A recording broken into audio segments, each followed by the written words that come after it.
Orang yang takut mati itu sudah mati sebelum mati. Makanya jangan pernah takut mati. Kematian itu bukan urusan kita. Kita tidak dilibatkan oleh Tuhan untuk menentukan cara mati kita.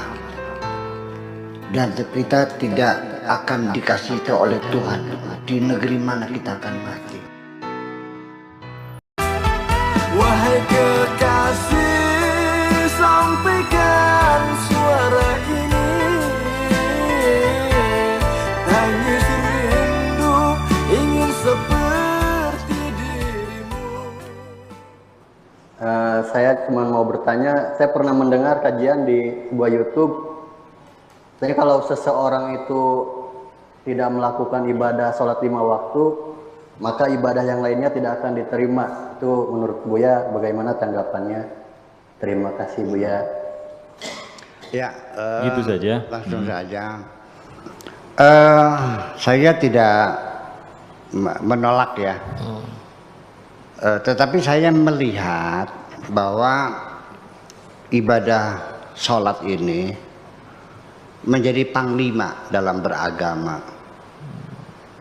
Untuk mengukur kebenaran seseorang beragamanya benar atau tidak, lihat saja di sholatnya.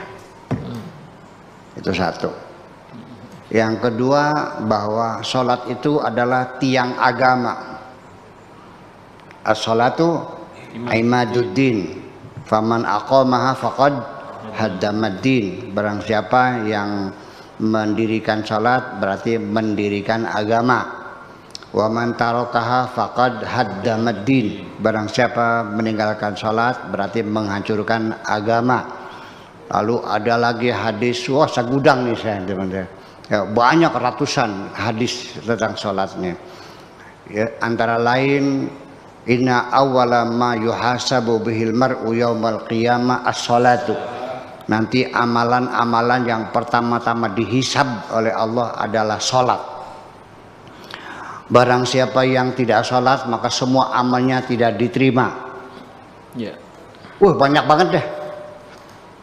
Nah, hadis-hadis inilah yang kemudian menyebabkan umat Islam dalam beragama terjebak dalam agama seremoni, agama ritual. Iya kan? Nah, agama spiritualnya lepas, agama sosialnya lepas. Mana buktinya agama sosialnya? Berantem kok perang saudara sampai sekarang. Apakah dibenarkan umat Islam saling bunuh-membunuh? Iya, Irak hancur lebur, Syria porak-poranda, Yaman masih terbakar, Libya jungkir balik. Ini bukan sekarang, dari zaman dahulu kala umat Islam saling bunuh-membunuh itu. Di mana ibadah sosialnya? Di mana spiritualnya? Kita sibuk bikin masjid. Ya, semakin rajin berjamaah, semakin rajin bertengkarnya. Saya tidak merendahkan sholat, ya tidak. Tetapi kenapa di Al-Quran sendiri, kalau memang itu sebagai tiang agama, kalau itu memang menjadi ukuran seseorang, kalau tidak sholat amalnya tidak ada yang diterima. Kenapa dalam Al-Quran ibadah sholat hanya sekali-kali disebutkan dan tidak berulang-ulang? Itu pun secara global saja, aqimus sholat. Berapa kali sehari tidak disebutkan, rakaatnya tidak disebutkan, apa yang dibaca juga tidak disebutkan. Tidak ada dalam Al-Quran bagaimana protokol sholat itu dilakukan. Dan sampai sekarang sholat orang berbeda-beda. Ada yang takbirnya di atas kepala, ada yang di atas kuping, di bawah kuping, di atas pundak, ada yang digoyang-goyang, ada yang sedekap, ada yang tidak. Sampai baca Fatihahnya ada yang baca Fatihah, ada yang tidak. Yang baca Fatihah ada yang baca bahasa, ada yang tidak. Sampai menunjuk sepatu syahadat saja, tasawuf saja, ada yang digoyang-goyang. Nah, saya jujur mau berkata, Nabi Muhammad sholatnya gimana? Saya mau niru sholatnya seperti Nabi Muhammad. Artinya dalam komunikasi sehari-hari, kalau saya memerintahkan kamu hanya sekali 2 kali, tidak akan berbeda dengan ketika saya menyuruh kamu berkali-kali. Betul enggak? Yang berkali-kali itu infak, anfiqu wa mimma razaqnahum yunfiqum, infak. Kenapa dalam bab fikihnya kok enggak ada bab infak? Ini ada satu persoalan yang tersembunyi sesungguhnya. Ya, saya tidak menolak itu semuanya, cuma saya sedang berhipotesa kalau dia itu memang tiang agama, kalau itu memang landasan seseorang amalnya tidak diterima kalau tidak sholat, ya mungkinnya dikatakannya 1000 kali dalam Al-Quran ini. Itu yang jadi persoalan. Jadi sampai sekarang tidak ada yang tahu Nabi Muhammad itu sholatnya seperti apa. Saya ingin meniru seperti Nabi sholatnya. Ayo, sedekap nggak Nabi? Nabi tangannya digoyang-goyang nggak? Nggak tahu juga. Nabi baca Fatihah nggak? Baca basmalah nggak? Nggak tahu juga. Karena berbeda-beda itu berarti kita sama tidak tahu. Jadi kalau Anda meyakini semacam itu, ya syukurlah. Supaya amal Anda diterima, ya yang rajin sholatnya. Gitu aja. Iya.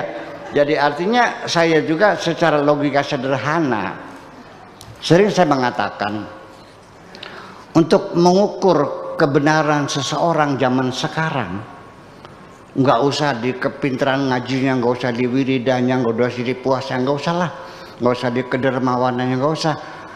Anak muda zaman sekarang asal mau sholat 5 waktu saja sudah paling hebat sekarang. Salah nggak kan? Ya, jadi saya tidak menyalahkan itu, tetapi bahwa sholat menjadi panglima dalam beragama itu menyebabkan akhirnya kita terjebak dalam agama seremoni semacam itu.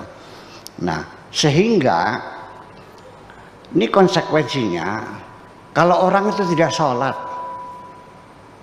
tapi dia sangat dermawan sekali, Anda hormati enggak? Ada orang itu sholatnya rajin tapi medit, dihormati enggak? Ada orang bertengkar saja tapi sholat berjamaahnya rajin, hebat enggak? Nah itu kan kita berbicara dengan logika yang sederhana saja semacam itu. Tetapi saya tidak merendahkan, saya tetap mengagumi, saya menghormati, dan saya menyanjung orang yang sholatnya rajin. Itu aja persoalannya. Tetapi saya tidak akan merendahkan seseorang karena dia tidak sholat. Nah sekarang kalau orang beragama lain gimana? Anda hilangkan semua kebaikannya karena dia agamanya lain gitu. Dan dia tidak perlu menghormatinya. Nah ini kan jadi persoalan. Akhirnya melebar sampai kepada sholat, sehingga orang dihinakan karena tidak sholat, orang dihinakan karena agamanya berbeda, dan sebagainya. Saya dalam beragama seperti ini. Ketika ada seseorang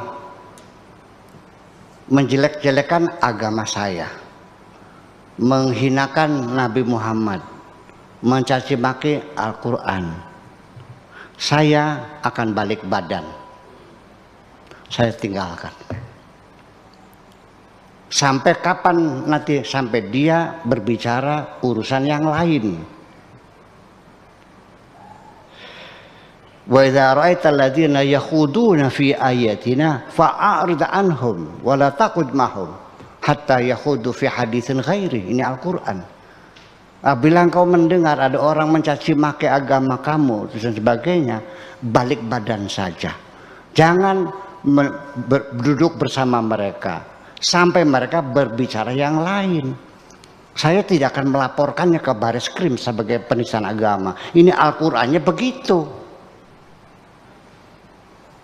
Maunya gimana? Iya. Wa idza ra'aitumul ladzina fi yakhuduna fi ayatina yustaza'u bihi, ya, menghinakan ayat-ayat Tuhan.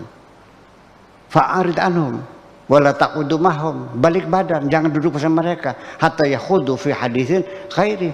Balik badan juga tidak selamanya. Kalau sudah dia bicara yang lain, masalah ekonomi, masalah